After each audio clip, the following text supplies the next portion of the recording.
Bible has a number of names in it for places for unsaved people after they die and things like that, such as hell, Hades, the abyss, and I believe there are one or two others.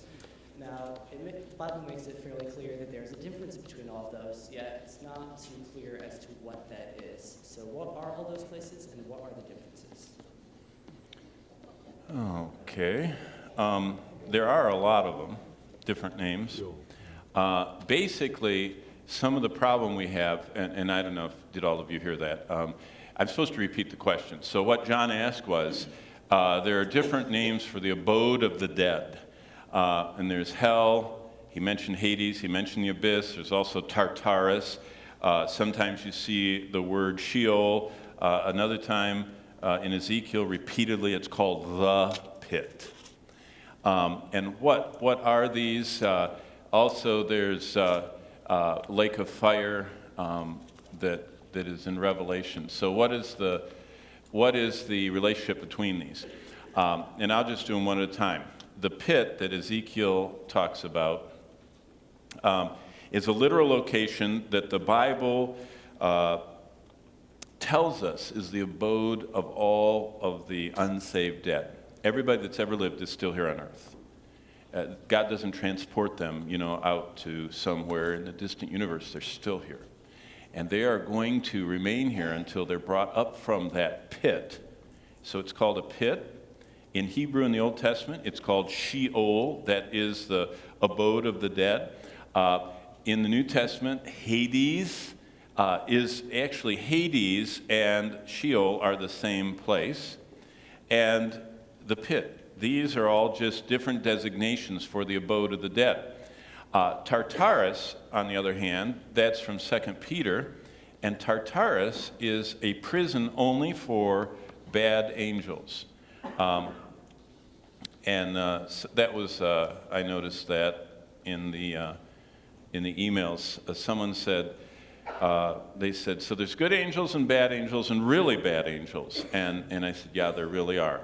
And there are some angels that 2 Peter and Jude tell us are so bad, they did so much bad, so much evil, they're so nefarious, that God says, you are in prison under chains in the dark until judgment day. I'm never letting you out to mess around with the earth.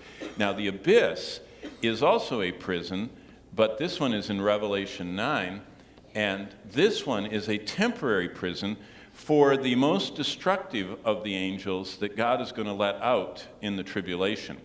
These never get out. The Tartarus ones, Peter says, are in everlasting chains under darkness until the judgment.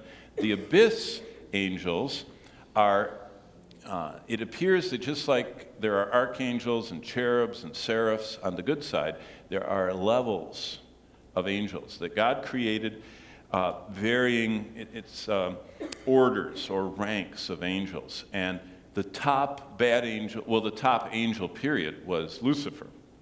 And Lucifer, when he fell, became Satan. And under him, Michael. But Michael is not equal. Michael is lower, because Michael wouldn't even rebuke Lucifer. He knew how powerful he is. And in fact, Peter comments that only foolish people mock the demonic realm. Peter said they mock what they don't even understand. He said the most powerful good angel, Michael, wouldn't dare rail against Lucifer. Yet, I've seen people on television go around and kind of fight with the devil, and they don't even know what they're doing. But Tartarus is where the really, really bad never get out. They're in everlasting chains. The abyss is where really malignant, powerful angels are kept. They're so destructive, if God didn't keep them there, they would kill everybody. Hades is a place that just is, basically the abode of the dead. And then we have hell. Now, hell and the lake of fire are synonymous, and actually Gehenna is the word that Jesus uses in Greek, which is the valley of Hinnom, where there were worms. It's the garbage dump of Jerusalem. And what he says is hell is like the garbage dump of the universe, but in Revelation 20, it's called a lake of fire. And Jesus said that people, one by one, are cast into the lake of fire, but it says in Matthew 25 that it was not designed for humans. It was designed for the devil and his angels. But anyone who repeatedly denies and rejects Christ's offer of salvation will get to go where Satan and his angels are put in Revelation 20.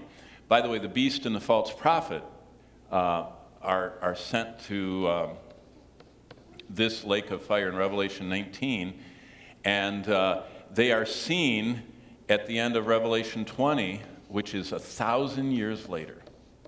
They're still alive and suffering, which means annihilation is a nice philosophical thought. Annihilation is that people that go to hell just burn up like a bug zapper, and God would not be so bad to make them suffer forever.